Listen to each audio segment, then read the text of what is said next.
ரஷ்யாவில் மருத்துவம் பயில சிறந்த ஒரு அரிய வாய்ப்பு. வெளிநாடுகளில் மருத்துவம் பயில சிறந்த முறையில் உதவுகிறது ஏஜே ட்ரஸ்ட் கல்வி குழுமம். தமிழ்நாட்டில் உள்ள மின்வெட்டை தீர்ப்பது தொடர்பாக அமைச்சர் ஆய்வு நடத்தாதது ஏன் என திமுக எம்எல்ஏ செந்தில் பாலாஜி கேள்வி எழுப்பியுள்ளார்.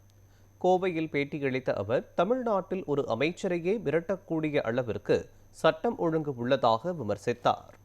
அவங்ககிட்ட சுத்தமாக நிர்வாக திறமைங்கிறது கொஞ்சம் கூட இல்லை. அதை வெளிக்காட்ட முடியாமல் பல்வேறு காலகட்டங்களில் பல்வேறு மாற்று கருத்துக்களை சொல்லிட்டு இருக்காங்க.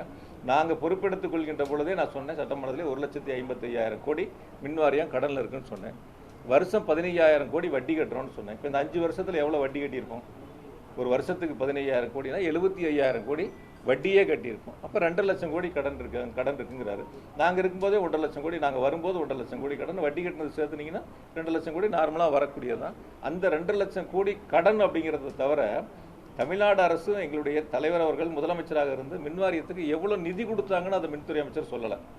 இந்த 5 ஆண்டுகளில் தமிழ்நாடு அரசு நிதிகளை கொடுத்து மின்வாரியத்தை எந்த அளவிற்கு எங்களுடைய தலைவர் அவர்கள் காப்பாற்றினாருங்கிறத சொல்லலை.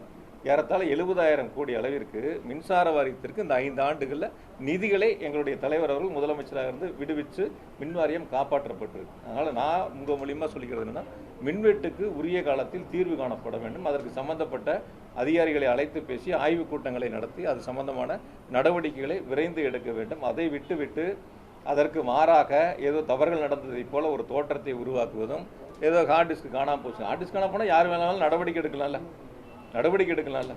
யார் சம்மந்தப்பட்டவங்க இருக்காங்க, எந்த செக்ஷனில் காணாமல் போயிருக்கு, இதெல்லாம் நடவடிக்கை எடுக்க வேண்டியது அரசினுடைய கடமை. சம்மந்தப்பட்ட துறையினுடைய அமைச்சருடைய கடமை, சம்மந்தப்பட்ட அதிகாரிகளுடைய கடமை.